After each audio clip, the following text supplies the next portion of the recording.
Christian, in the on the tunnel screen to Debo, you carried out the play fake on the backside there, and it's like if you don't carry out that fake, Debo probably doesn't get the touchdown.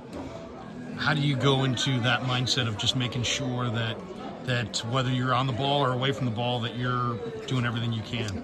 I think for one, it's coached. It's coached to play without the ball, and Bobby Turner takes a lot of pride in our room playing without the ball, whether it's blocking or faking or blocking downfield and someone gets a catch.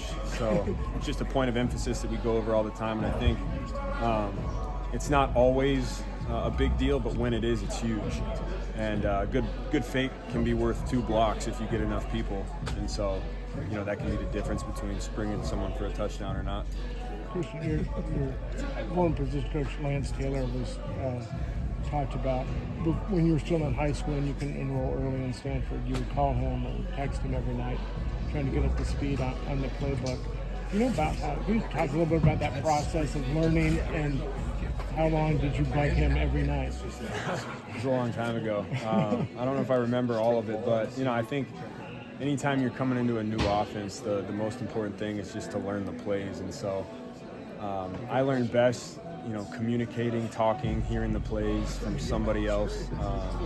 After you've studied it on paper, I think you really need the verbal aspect of it as well. So just listening to somebody say the plays out loud, you can kind of put yourself in the huddle and in your head put yourself where you're going to be. And so, as much as I had to learn it, that's as much as I called. Kyle said that yesterday that you're as good as any player he's ever been around without the ball. Just a pretty good compliment for a guy who does so much damage with the ball in his hand. What point in your career life was it sort of stressed upon you that how important that was? I think it's just always, that's a good compliment. It's always been something I take a lot of pride in. I think when you're on this team and you see a guy like Juwan Jennings blocking DNs and, Brandon Ayuk blocking 60 yards down the field, and these guys who are working so hard for you when you have the ball, it'd be a shame if you didn't do the same for them. With Juwan Jennings, he's had a couple of plays where he's really had to fight for it the last couple of weeks. What do you see in that mentality from him? He's a dog. He's such a good player, man. I think, obviously him, Debo and Brandon get so much limelight and credit, but when you look at what he does, not just with the ball in his hands, but blocking, he's such a special football player that's very difficult to replace. So he's a tone setter. He's a guy that you love to have on your team. Christian, as a running back, what's your review of Brock Purdy's second quarter scramble where he put his shoulder into 2 defenders and tried to get to the goal line? Yeah, the first one was great. I would have liked to see him slide. I think we all would, but he's a tough dude, man. So anytime he has an option to do that, as a competitor, it'd probably be tough for him to slide. But I loved it. Just don't want to see it again. He just talked a little bit about your back and forth before the wheel route in the second half. Can you take us back through kind of that on-the-fly adjustment that you made? Yeah, I kind of told him just based off how the safety and some of these guys were playing on the first one. Really with leverage, I was going to just widen it a little bit more, and he ended up throwing the ball before I was out of my break in the perfect spot, and it worked out. It happens a good amount of time. It doesn't always work, but when it does, it's a cool feeling. Is that the type of thing that you're seeing a lot more of this year, kind of the ball waiting for you when you're coming out of the break than maybe when he was a little bit younger and less experienced? I wouldn't even know one way or another. I think he's always been dialed in. I think it's something he does so well is throw to a spot where the person's going to be. I think he's always done that really well, and he's continuing to do it.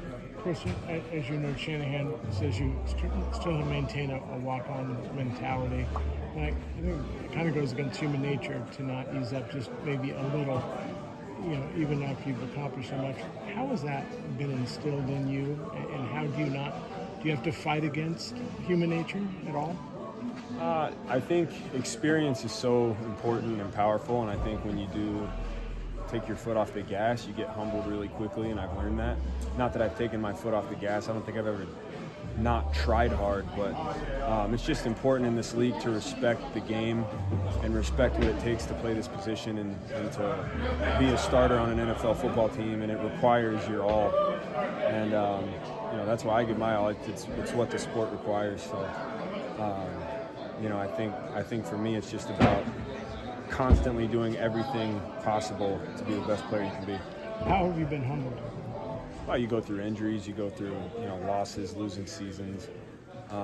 It's little things too. You might get beaten in a rep in practice. That's you think you're great until you lose, and then you're like, well, I'm not great anymore. I lost. So just there's constant things. That constant urge for better is really important. How hard are you on yourself with the practice reps? Say it again. How hard are you on yourself with the practice reps? Very hard. I think we're all hard on ourselves. We want everything out there to be perfect. Obviously, you have to practice for a reason. So you try to be perfect, and when you mess up, you just correct it and move on. What's your mindset when it comes to seeing an opponent that you just played 2 weeks ago? Is it an advantage that you played them so recently? I try not to think of it as an advantage or disadvantage. I think, each week is a new week, whether you've played them or not, and so for us, we look at the tape the same as if we hadn't played them at all. And, obviously you're going to look at some stuff that they did last game, some stuff that we did last game, and make adjustments when needed. But each week you got to bring it. Christian, you're a busy guy, but have you had any chance to watch your bro at all, Luke, this year? And give us the scouting report on him. I know he plays wide receiver. I know he plays quarterback. Yeah. What do you think of him? Yeah, I've watched every snap of every game. It's been so cool to watch him, man. I mean, I love watching them more than anything I do. That's like my favorite thing on the planet. And so, it's really his first full year playing receiver, and he was first team all conference. If I'm a scout, I mean, he's got every tool you need. He's fast, he's big, he's strong. He can play any position, and I think, and Bobby Turner always talks about what the greatest compliment you can give someone is that they're a football player, and that's exactly what he is. He look at, I don't know how many Sports Center top catches or whatever he had, but I would love to play with him one day. That'd be the coolest thing ever. So I'm excited for him and his journey, and he's only going to get better. When you see Debo do what he does, is it more impressive